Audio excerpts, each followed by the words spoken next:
friendship, trust, and betrayal. Three words that should never belong in the same story, yet tonight they do. It began like any ordinary evening. A group of friends gathered, laughter spilling over cheap beer and shared memories. But before dawn, one of them, Sam Nordquist, would vanish.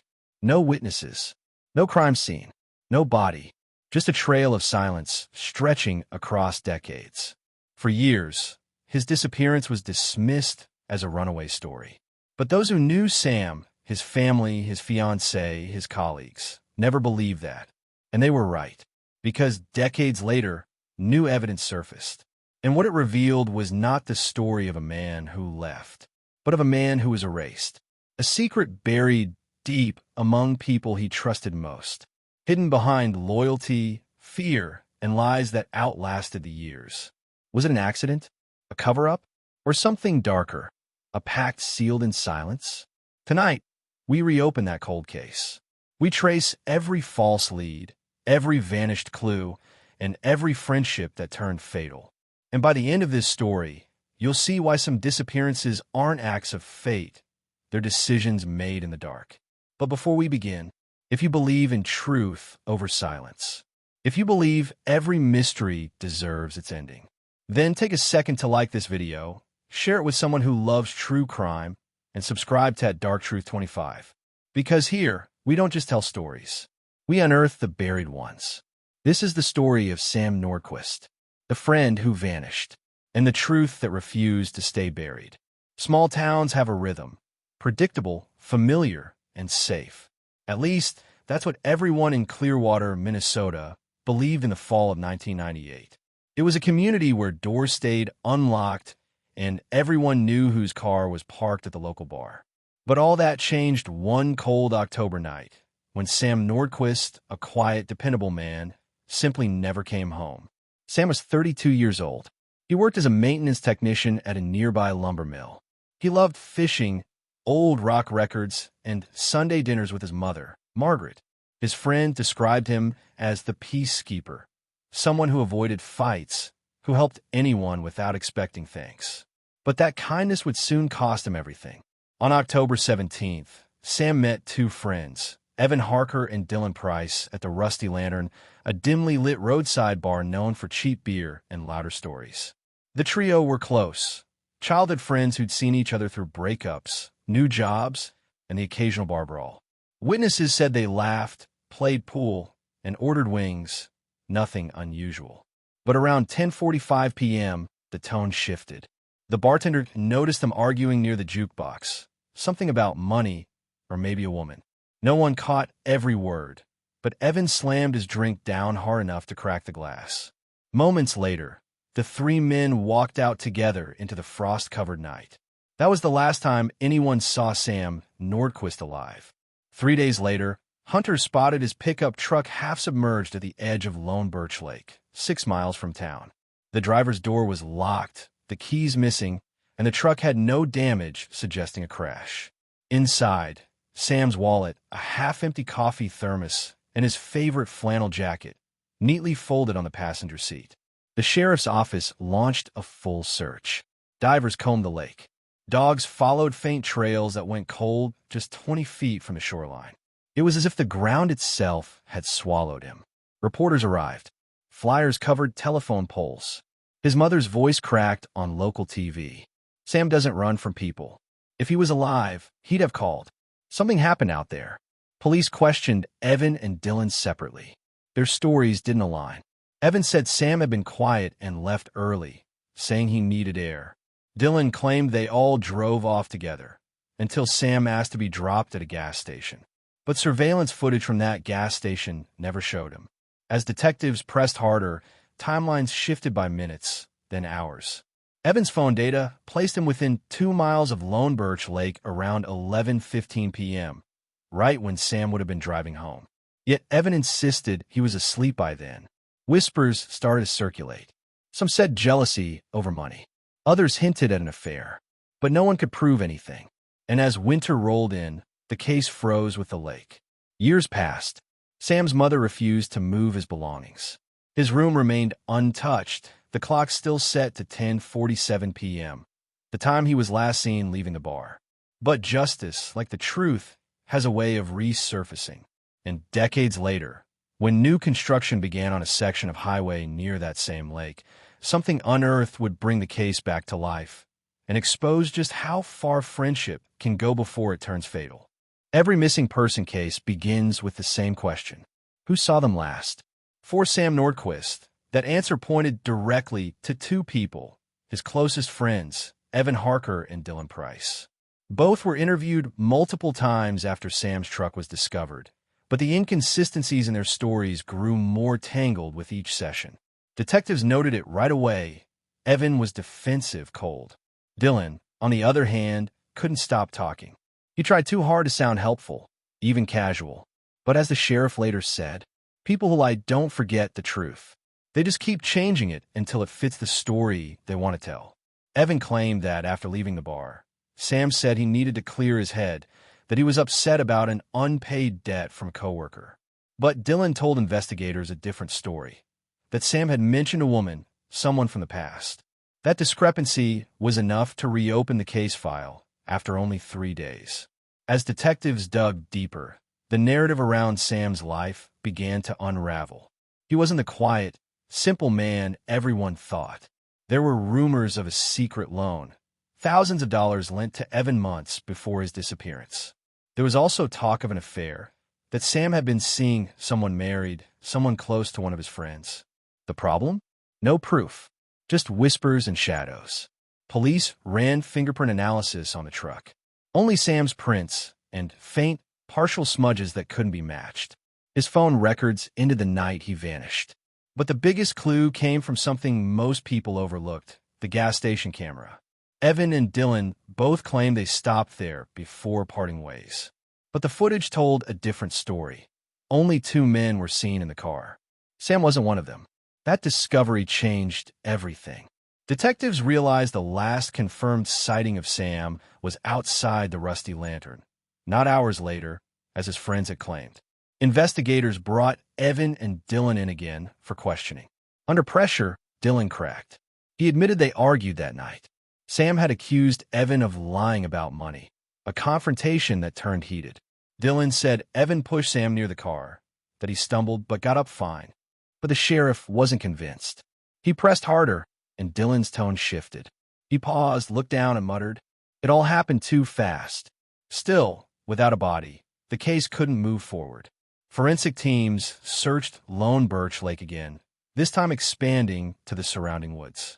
They found tire tracks near a service road, tracks matching Evan's truck. But snow had long erased any chance of proving when they'd been made. Sam's mother, Margaret Nordquist, kept calling the station every week. Her voice grew weaker, but her message stayed the same. "Don't forget him. Please don't let them forget my boy." By spring, the case went cold. Evan and Dylan moved away. The file was boxed and shelved, another small-town mystery frozen by time. But decades later, when the state announced plans to widen the highway cutting through the woods near Lone Birch Lake, heavy machinery would soon dig into soil that hadn't been touched since 1998. And what they found there would rewrite everything everyone thought they knew about friendship, loyalty, and lies buried deep beneath ice and time. Shadows of friendship. Friendship, it's supposed to be the one bond you can trust. But in every case like this, there's always a moment when that trust cracks. And for Sam Nordquist, that moment came long before he vanished. Investigators revisiting the case years later began piecing together fragments the original detectives missed, fragments hidden in old statements, forgotten call logs, and memories people had tried to bury. It turned out that in the months before his disappearance, Sam had been in trouble, not legally, but personally. He had lent a large sum of money to one of his closest friends, Evan Harker, to help with a business deal gone wrong. But the repayment never came. Sam's coworkers later told police that he'd been tense and quiet, mentioning he was done being used. He even said something chilling just 2 weeks before he disappeared. "Some friends aren't who they say they are." That line would haunt everyone who heard it. When police reopened the cold case decades later, they found old voice messages preserved on Sam's mother's answering machine, recordings she'd kept for comfort. One of them, dated 2 days before the night he vanished, featured a man's voice, low and urgent, saying, "Sam, we need to talk. Don't tell anyone. Just meet me by the lake." The voice was never publicly confirmed, but forensic analysts suggested it was likely Evans.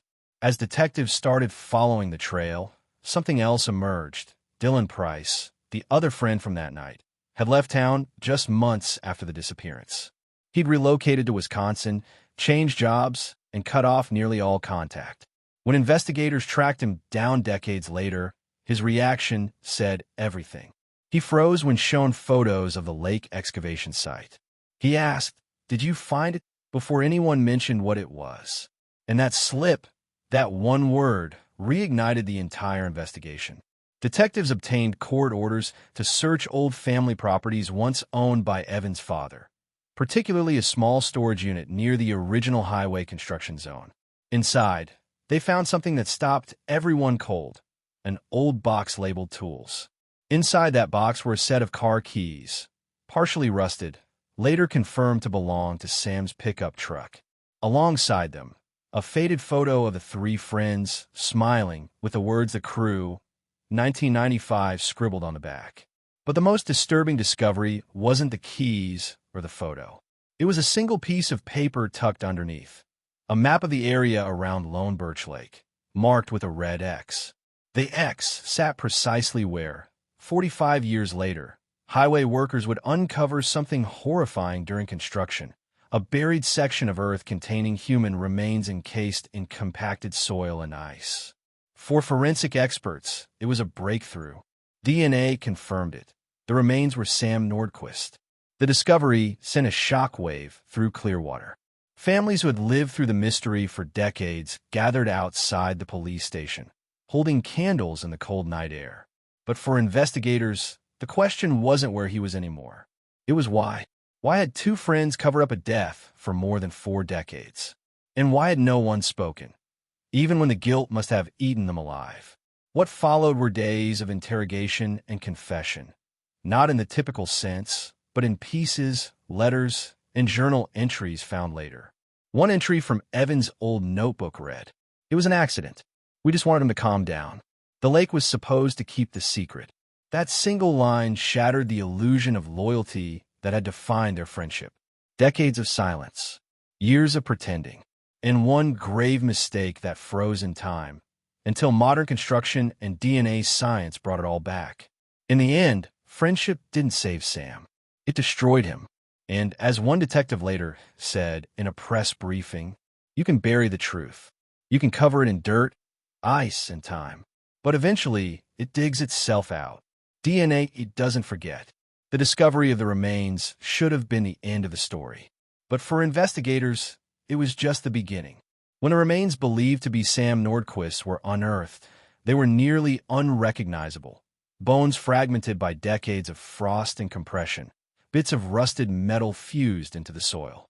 The kind of burial that wasn't planned, but hurried. Detectives immediately sent the samples to the state forensic lab. The process took months. DNA degradation after 45 years made it almost impossible to extract usable data. But technology had evolved, and with the help of genetic genealogy, something remarkable happened. A match appeared in the database. It linked directly to a woman named Marissa Nordquist, Sam's niece, born years after he vanished. Her DNA, submitted for an unrelated ancestry search, had finally answered a question her family had lived with their entire lives. "It's him," the technician whispered. "After 45 years, it's really him." The confirmation shattered the illusion of mystery that lingered over Clearwater for generations. But what it uncovered next, that was even darker. When DNA tied the remains to Sam, investigators went back to reanalyze the evidence from the storage unit, the keys, the map, and microscopic residue found on them. Using advanced spectrometry, they detected traces of blood, not just Sam's, but another individual's. That second DNA profile matched none other than Evan Harker, the very friend who'd urged Sam to meet at the lake the night he vanished. It meant one of two things. Either Evan had been present when Sam died, or he had helped move the body afterward. When confronted, Evan didn't deny knowing about the burial, but he insisted it wasn't murder. He described that night in a broken voice. He was angry. We fought. He slipped. He hit his head on the rock. Dylan panicked, we both did. But the evidence told a slightly different story. Sam's skull bore 2 fractures, one consistent with a fall, the other with blunt force trauma delivered afterward. That second strike, that was no accident. The coroner's report turned the case from a tragic accident to a homicide investigation. And suddenly, after 45 years, justice had a new name, Sam Nordquist. But it wasn't just justice that returned. It was guilt, memories, and ghosts. Evan confessed that for decades, he couldn't drive past the highway without feeling sick. He admitted to hearing Sam's voice in dreams. And when asked why he never came forward, he said, "We thought the snow would keep him. We thought the lake would stay quiet forever." For the town, the revelation was devastating. Clearwater had moved on. New stores, new roads, new families. But beneath that progress lay the bones of a man whose only mistake was trusting his friends. Residents began leaving flowers near the construction site, the place now called Nordquist Point. Children who grew up hearing ghost stories about the vanishing friend finally learned that the legend was real, and that truth had been frozen just beneath their feet. Forensic scientists later said this case changed how small departments viewed cold cases. Because even after decades, after time, weather and memory had erased everything, DNA remembered. It didn't care about secrets. It didn't care about guilt, fear, or silence. DNA told the story exactly as it was. And as one detective remarked during the press conference, his words echoed across the crowd. Time can bury the truth, but science will always dig it up. But even as the world finally knew what happened to Sam Nordquist, one question still lingered like fog over the frozen lake. If it was an accident, why did they hide it? The confession that changed everything. They say time heals all wounds. But in Clearwater, time only preserved them, buried under guilt, silence, and the thick frost of forgotten promises. After the DNA revelation, the investigation shifted from discovery to accountability. 2 men, once friends, once brothers in spirit, were now suspects in a murder that had slept for nearly half a century. Evan Harker had already confessed to being there. But when detectives pressed further, his story began to fracture, just like the ice that covered the lake that fateful night. He said Sam fell. He said it was an accident. He said Dylan panicked. But when shown the autopsy results, the 2 fractures, the evidence of defensive wounds, Evan froze. His hands trembled as he stared at the photos. Then, after nearly 10 minutes of silence, he whispered, "He didn't fall. Dylan hit him first." The room fell silent. Detectives exchanged glances, knowing this was the break they'd waited decades for. Evan explained that Sam had been threatening to expose something about money missing from a joint business venture the 3 men shared in 1978. Sam had discovered falsified invoices, and when he confronted Dylan, an argument broke out by the lake. It escalated quickly. Words became shouts. Shouts became violence. "I tried to stop him," Evan said. "But by the time I did, it was already done." Evan claimed that after Sam's death, Dylan insisted they hide the body, that no one would believe it was an accident. Fear took over. They loaded Sam's body into the back of his own car, drove off-road, and buried both beneath an unfinished construction site before the winter freeze set in. Then they made a pact, a dark, unspoken promise that would last 45 years. For the next 4 decades, Evan lived quietly, married, raised 2 children, even volunteered in church. But the past never stopped whispering. Every time a cold wind came through the valley, every time he passed a construction site, the memory resurfaced. And now, finally, he said it aloud. "I see him sometimes, in my dreams. He's standing by the lake, asking why I didn't help." The police took his full statement, recording every trembling word. But there was still one man missing, Dylan Reeves, the last piece of the puzzle. When investigators tracked him down in Arizona, he was 78 years old, frail, unwell, and nearly blind. At first, he denied everything. Then, when confronted with Evan's confession and the forensic evidence, something in him cracked. "We didn't mean to kill him," he muttered. It was supposed to scare him. He wouldn't stop shouting. I swung once, and he stopped moving. His words chilled the room. There was no satisfaction in the confession, only regret, exhaustion, and a hollow ache of time lost. But even in truth, justice faced its limits. With both suspects, now elderly and statutes of limitations on certain charges expired, prosecutors faced an agonizing choice: file charges for manslaughter and concealment, or close the case with a formal confession.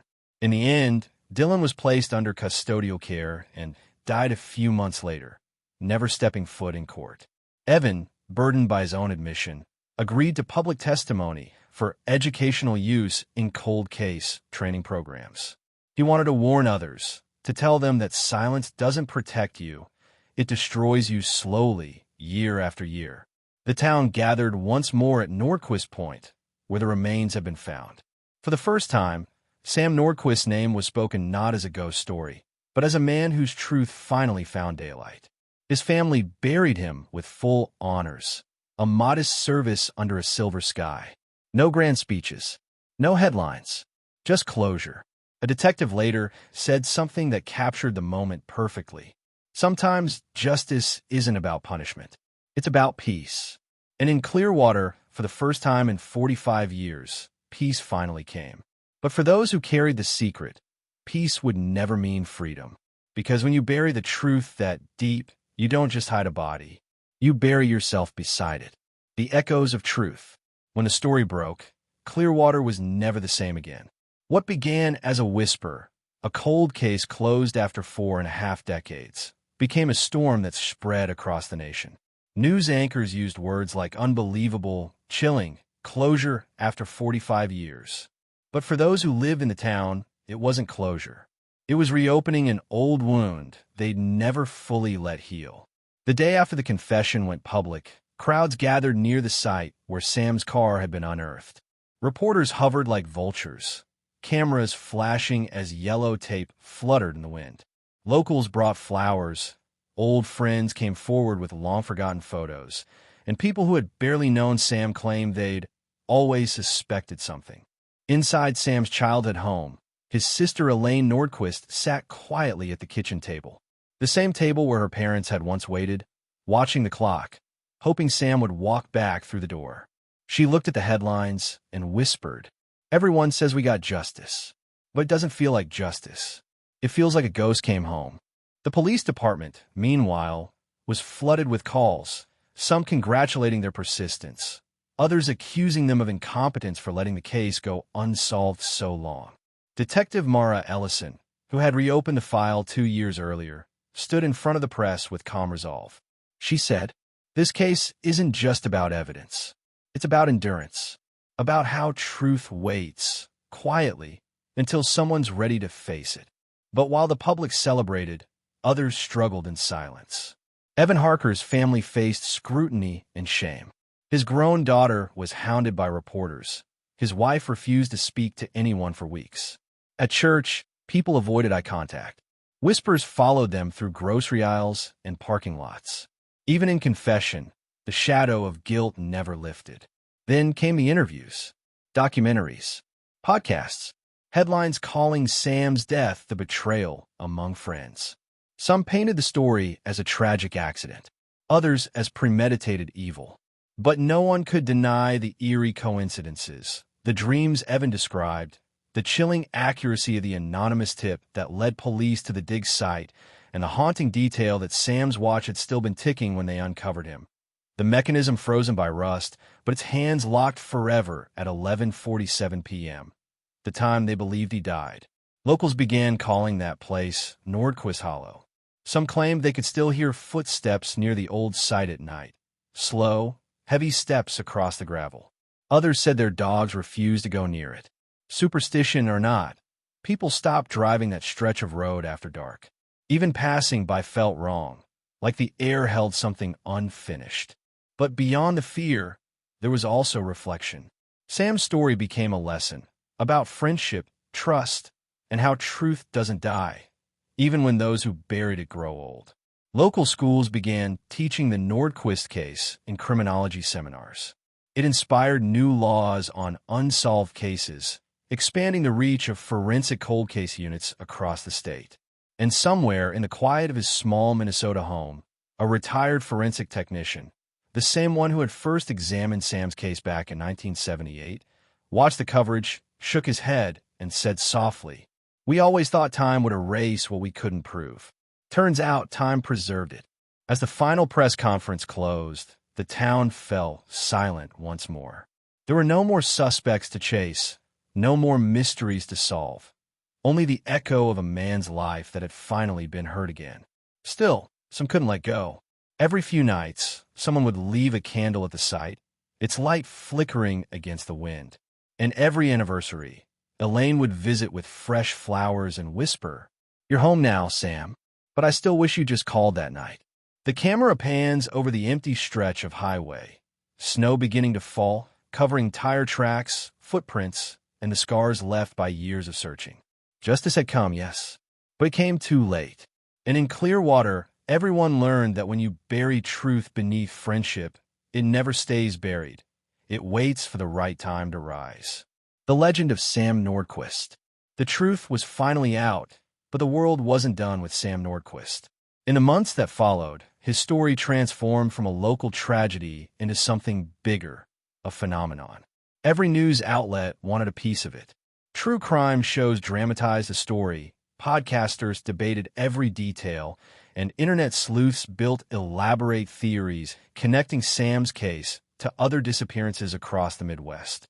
For the first time in decades, Clearwater, a quiet town that once wanted to forget, became a destination. Tour buses rolled through the old highway where Sam's car was unearthed. TikTok creators filmed themselves near the dig site, whispering into cameras about the road that betrayed its own. A true crime convention even hosted a panel titled "The Vanished Friend: When Loyalty Kills." But in the noise of viral fascination, something important began to fade: the man behind the mystery. Sam Nordquist wasn't just a headline.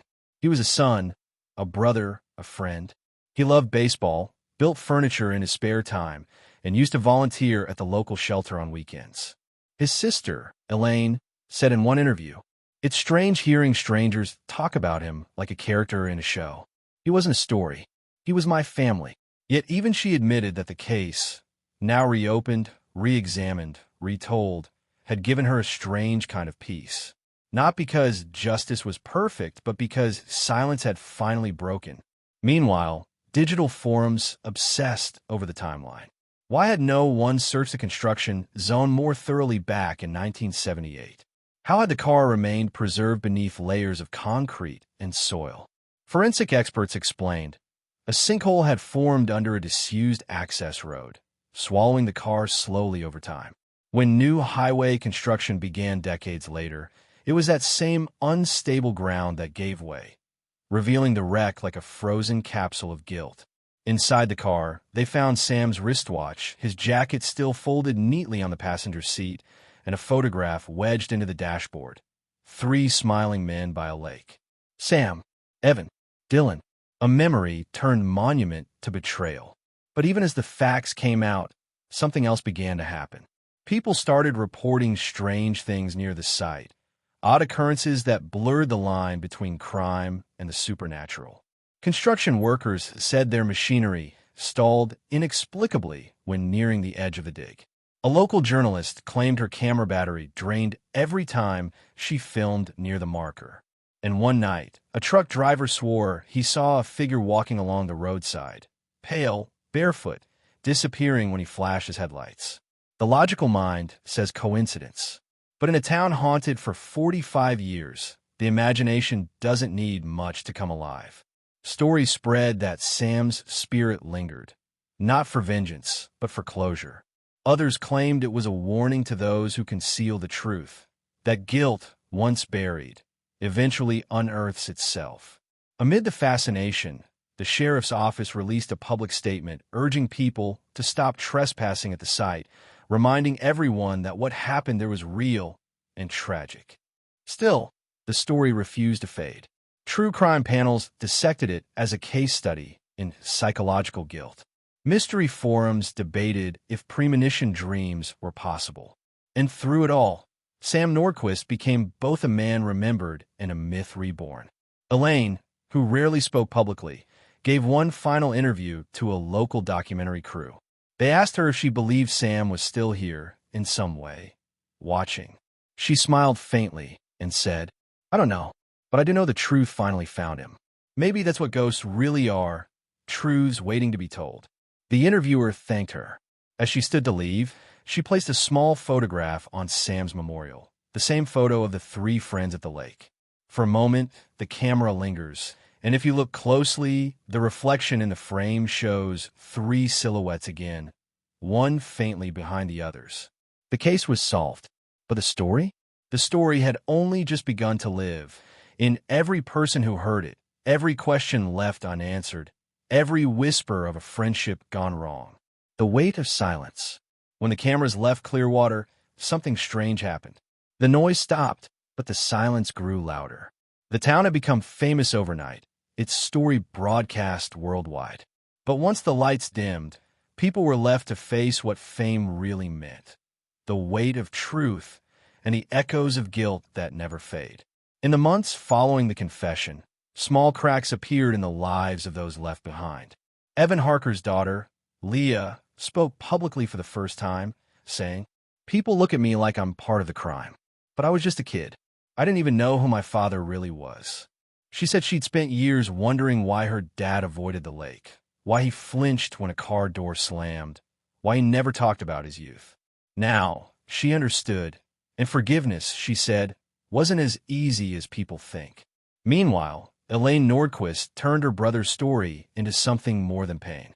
She founded the Sam Nordquist Foundation, dedicated to funding cold case investigations across Minnesota. Within a year, her efforts helped reopen 7 dormant cases, giving other families what she had fought half her life to find: answers. Reporters called it the Clearwater Effect, a reminder that silence, though comfortable, is never justice. Yet, not everyone wanted answers. Some townspeople grew tired of the attention. They said it brought too many outsiders, too many reminders. Old friendships broke. Local businesses shut down as people couldn't bear being asked, "Did you know them?" Clearwater had once been a quiet town of 3,000. Now it was a living museum of betrayal. But deeper than the social wounds were the psychological scars. For those who had lived with secrets or suspicions for 45 years, the truth didn't bring relief. It brought exposure. The bartender from that night in 1978, now in her 70s, admitted in a rare interview that she had always felt something was off. "He didn't look drunk when he left. He looked scared," she said. "I told myself not to get involved. Now I wish I had." That's the thing about silence. It doesn't erase guilt. It multiplies it.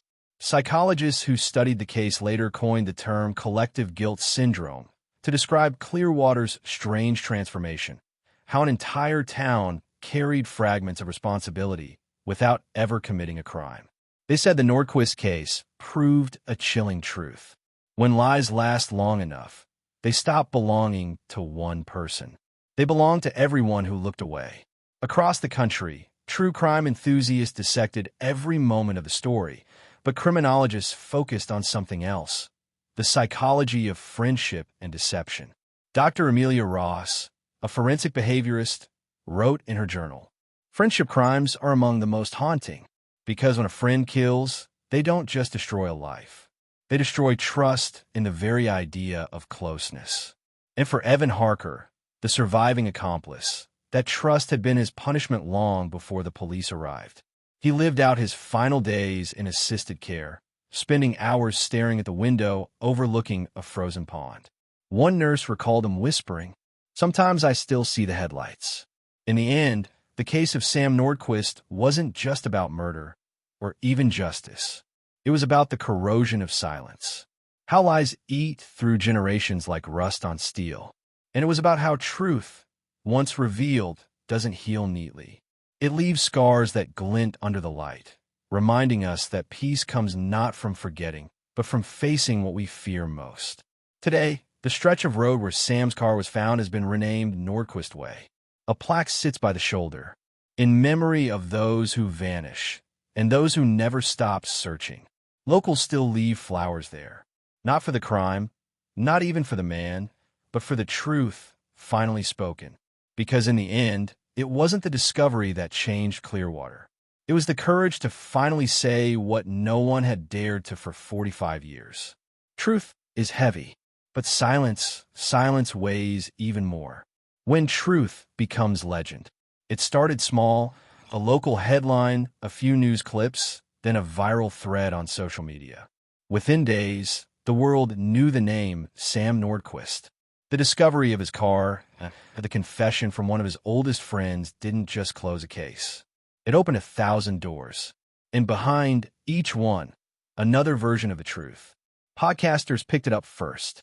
Titles like The Lost Friend of Clearwater and Murder Under the Lake climbed the charts. Amateur detectives pored over every photo, every map, every timeline, searching for clues the police might have missed. They debated whether Evan's confession matched the physical evidence. They questioned the autopsy, the timeline, the motives. Some claimed there was a third man involved, someone never charged, never named. And just like that, the tragedy of a friendship gone wrong became a story the internet could own. True crime forums lit up with speculation. Was the confession coerced? Was Sam's death truly an accident turned murder? Or was something darker buried under that highway? One theory suggested that Sam had stumbled upon a local corruption ring, that his disappearance was meant to be permanent. Another claimed he never died at all, that the body wasn't his. It didn't matter that DNA had confirmed it. People wanted mystery more than they wanted closure. And maybe that's the curse of every solved case in the digital age. When truth finally comes to light, the world still reaches for the shadows. Elaine Nordquist tried to stay away from it all. But one night, scrolling through her phone, she found a video thumbnail. A grainy photo of Sam. The title in bold, The Nordquist Conspiracy. What they don't want you to know. It had 3.5 million views. She watched in silence as strangers dissected her brother's life, his habits, his friends, his smile, twisting his story into entertainment. Every detail they exaggerated made the real Sam fade further away. They've turned him into a myth, she said in an interview later. But myths don't have families. My brother did. Meanwhile, the investigation that had finally closed brought unexpected consequences. Journalists began questioning how many other cold cases might hide beneath new construction projects.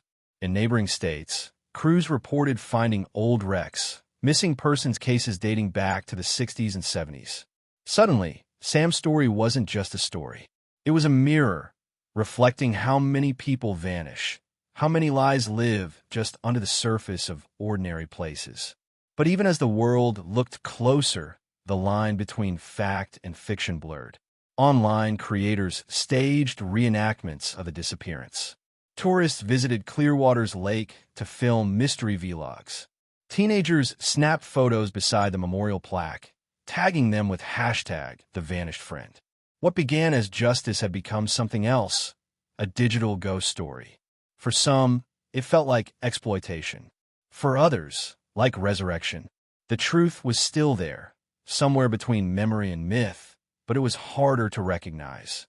Even the detectives who solved the case admitted to mixed feelings. Detective Marla Jensen, now retired, said, "We wanted answers. We got them. But the noise afterward, it drowned out the peace." Maybe that's what happens when truth finally breaks free after 45 years of silence. It doesn't stay pure. It ripples. It bends. It becomes legend, because legends are easier to live within reality. The Nordquist case has sparked new debates about digital ethics in true crime storytelling. The voice trails off, blending into soft wind. In the end, the story of Sam Nordquist became two things at once: a solved crime and an unsolved question about how we tell stories of the dead. Do we remember them, or do we reinvent them? Do we seek justice, or simply entertainment? For Elaine, the answer came one morning when she revisited the site where the car was found. She placed a single sunflower on the plaque and whispered, "Rest now. The world will talk. But I still remember you as you were." Because in the end, truth can't stop people from talking. but it can remind us of what silence costs. When the past refuses to stay buried. Following the recent closure of a Nordquist case, authorities have announced a second investigation tied to the original suspects. The case of Sam Nordquist was supposed to end in peace. After 45 years, the body was found, the confession made, and the truth written in the official reports. But truth, like water, seeps into every crack it can find. And in Clearwater, those cracks were widening. When detectives reopened the files to process the final evidence, something strange surfaced. An old audio tape, mislabeled and nearly destroyed by mold. It wasn't part of the official investigation. It had been recorded by a private investigator in 1979, 1 year after Sam vanished. On it, a man's voice, faint but recognizable, mentioned a second body. Another person who had gone missing around the same time. The name? Lori Kessler, a nursing student from a nearby town. Until then, Lori's case had been treated as unrelated, a young woman who vanished hitchhiking home after a late shift. But the new audio connected her to the same circle of friends that surrounded Sam, including Evan, including Carl. Could it be that the same men who were with Sam on that last night knew more about Lori's disappearance, too? Detective Marla Jensen, still working with the cold case unit, described the moment she heard the tape. It wasn't just eerie. It was like hearing the ghost of an unfinished story whisper through static. The team re-examined everything. The phone records, the photos, even the road maps of 1978. They found a chilling overlap. The last place Lori was seen was less than 5 miles from the stretch of highway where Sam's car was buried. Reporters jumped on it immediately. Headlines exploded. One case solved, another awakened. Frozen truth melts into new mystery. Clearwater's other disappearance. The forgotten girl. The narrative that had once given closure now reopened old wounds. For Elaine Nordquist, it was déjà vu. Another family about to face the same pain, the same waiting, the same half-truths. "It doesn't end," she said quietly to a journalist. "You think you've buried the past, but the past doesn't bury easy."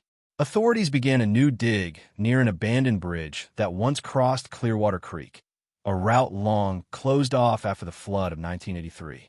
Locals gathered behind yellow tape as excavators tore through layers of soil and rock. Then came the moment that froze everyone in place. A fragment of metal, then glass, and finally a door handle. Another car. Same make, same year. Half buried, half forgotten. Forensic teams confirmed it within hours. The vehicle matched the missing report filed for Lori Kessler in 1978. It was a mirror image of Sam's discovery. Different victim, same pattern, same silence. What were the odds? Investigators began piecing together what now looked like a chain of cover-ups. Not one isolated crime, but a series of accidents that may have been intentional.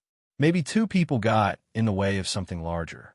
Maybe one night went wrong twice. The community that had finally exhaled in relief was pulled right back into chaos. Evan, already serving his sentence for manslaughter, was suddenly under scrutiny again. Did he confess to Sam's death to hide a bigger truth? Did he take the fall to protect someone else? When questioned, his response was cryptic. "You think you found everything? You haven't even dug deep enough." Online theorists went wild. Podcasters speculated about ritual connections, small-town corruption, even law enforcement collusion from the original investigation. The internet resurrected both victims as part of one chilling headline. The Clearwater vanishings, 2 friends, 2 graves, one truth hidden for decades. But behind the frenzy was something quieter, something human. 2 families, bound by tragedy, both left to wonder if the same lies had stolen their futures. For Detective Jensen, the new discovery wasn't victory. It was heartbreak all over again. "It's like chasing shadows," she said. "Every answer uncovers another ghost." The Nordquist case, once hailed as a model of closure, had now become a haunting parable of what happens when justice takes too long. The evidence may fade. The truth may scatter. But guilt has a way of surviving everything, even time. The lies that built the truth. Case file 78 to 211. Evidence log incomplete. Item 4B missing. Shattered that illusion. During the renewed investigation into Lori Kessler's disappearance, a retired records clerk named Walter Ames came forward. He'd kept copies, unofficial copies, of case logs that were meant to have been destroyed decades ago. Inside a faded manila envelope, investigators found proof that evidence had been tampered with in 1979, items removed from the Nordquist and Kessler case boxes by someone inside the department.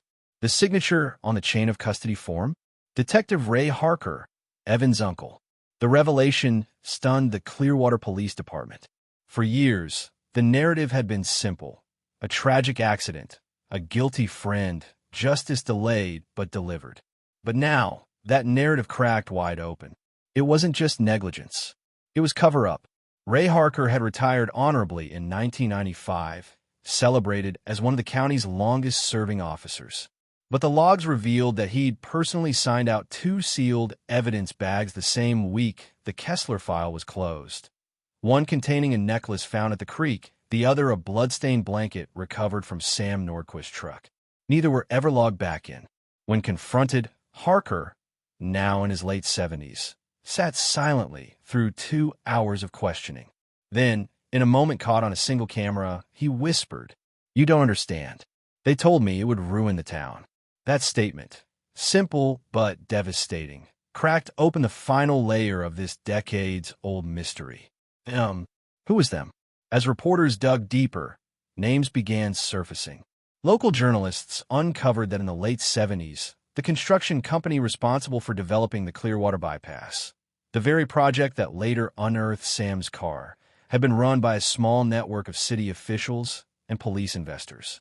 The same company had once employed Evan Harker and Dylan Price, and buried in its financial records, payments, unexplained, signed off by the sheriff's office, dated weeks after Sam vanished.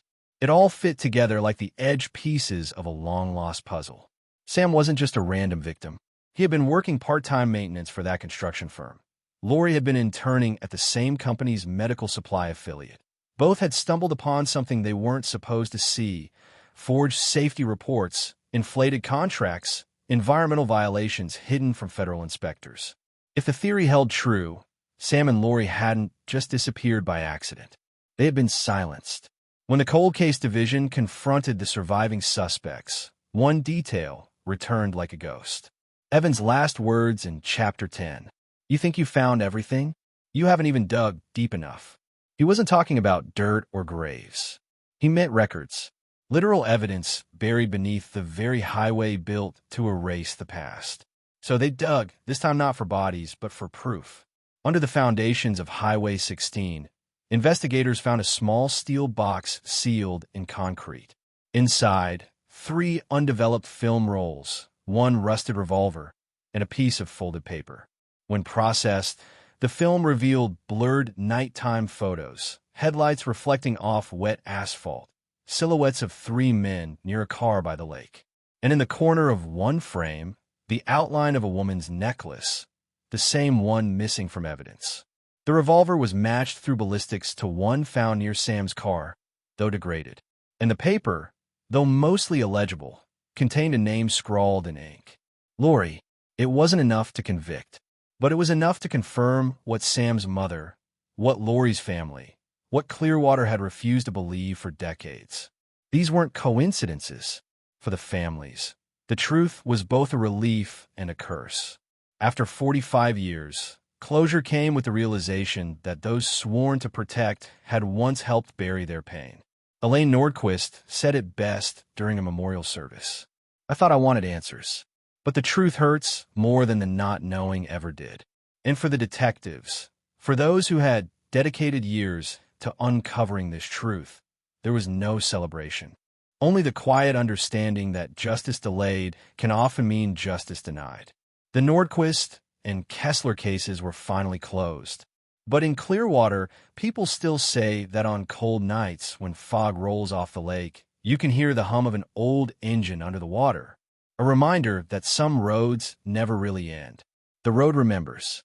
Every story has an ending, but some endings aren't written. They're found, buried in dirt, frozen in silence, or whispered by the few who dare to look back. The story of Sam Nordquist and Lori Kessler was one such ending, a road that took 45 years to tell the truth. When construction workers first uncovered Sam's car, they didn't just find a vehicle. They unearthed an entire generation's secret. And when Lori's car was discovered months later, the silence that had blanketed Clearwater for decades began to crack open. Detective Marla Jensen, weary but unyielding, stood at the excavation site one last time. Reporters were gone. The headlines had moved on. But for her, and the families left behind, the road was still alive, humming with ghosts of what it had buried. It was never about just finding a body, Jensen later said in her statement.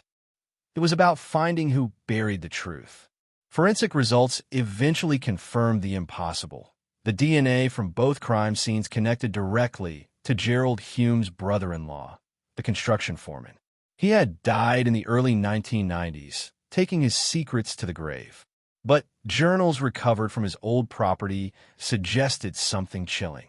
That both deaths were covered up to protect an illegal side operation that ran through the construction crew, smuggling and insurance fraud tied to missing vehicles.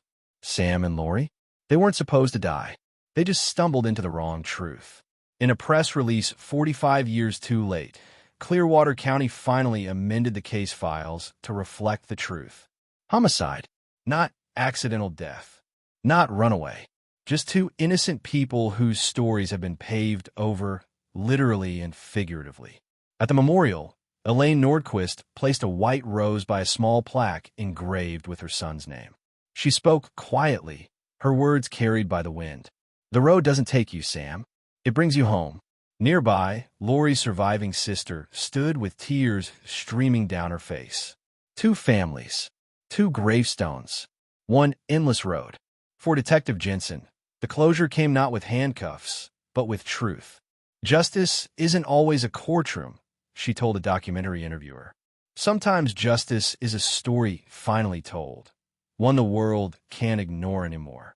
And so, the road that once silenced Sam and Lori now carry their names in whispers. Drivers pass over it daily, unaware that beneath the asphalt lies a history of betrayal, friendship, and loss. But the land remembers. Time remembers. The road remembers. Because in every disappearance, there's always more than one kind of death.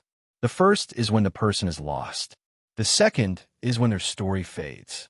But when someone refuses to stop asking questions, the story lives again. If Sam and Lori's story teach us anything, it's this. Truth doesn't die, it waits. Sometimes buried under concrete, sometimes hidden behind friendships, but it always waits for someone brave enough to uncover it. There's something about true crime stories like this one, something that stays with you long after the screen fades to black. Because these aren't just stories. They're lives, real people, real pain, real loss. And behind every name we mention, Sam Nordquist, Lori Kessler, and countless others, there's a family still waiting for justice, still hoping for the truth to finally breathe again. For decades, silence protected the guilty. But what breaks that silence is people like you. People who listen, who share, who refuse to let these stories vanish. Every view, every comment, every time you hit like or share a video like this, you're helping to resurface forgotten cases. You become part of something larger, a community of truth seekers who will not stop until every unanswered question finds its ending. If you felt something tonight, if Sam and Lori's story struck a chord with you, then don't just move on. Stay with us. Join this growing movement that believes no case is too cold, no voice too small, and no truth too buried. Click subscribe to our channel at Dark Truth 25 and turn on the notification bell so you never miss our next investigation. We post daily updates, deep dives into unsolved disappearances, murder mysteries, and cold cases that deserve to be reopened, or at least remembered. Every single day, we shine a light on a different story. Sometimes it's about the victims. Sometimes it's about the investigators who won't stop digging. And sometimes it's about the people like you who choose to keep listening when the world looks away. Leave a comment below. Tell us what you think really happened to Sam Nordquist. Was this a cover-up gone wrong? A desperate accident buried in fear? Your perspective matters. Because here, at Dark Truth 25, we don't just tell stories, we build them together. Your comments help guide what we look into next. Your voice is part of the investigation. So if you believe every story deserves a spotlight, if you believe silence should never be stronger than truth, then take one simple action right now. Like this video, share it with others who care about justice. Subscribe and join our community of listeners who demand answers. The story of Sam Nordquist doesn't end here. Tomorrow, we uncover another truth, another secret, another case that refuses to stay buried. So check back daily. Every sunrise brings another question waiting for light. And until then, remember, truth isn't lost, it's waiting. Waiting for someone brave enough to listen. You've been watching Dark Truth 25, where the shadows speak, and justice finally whispers back.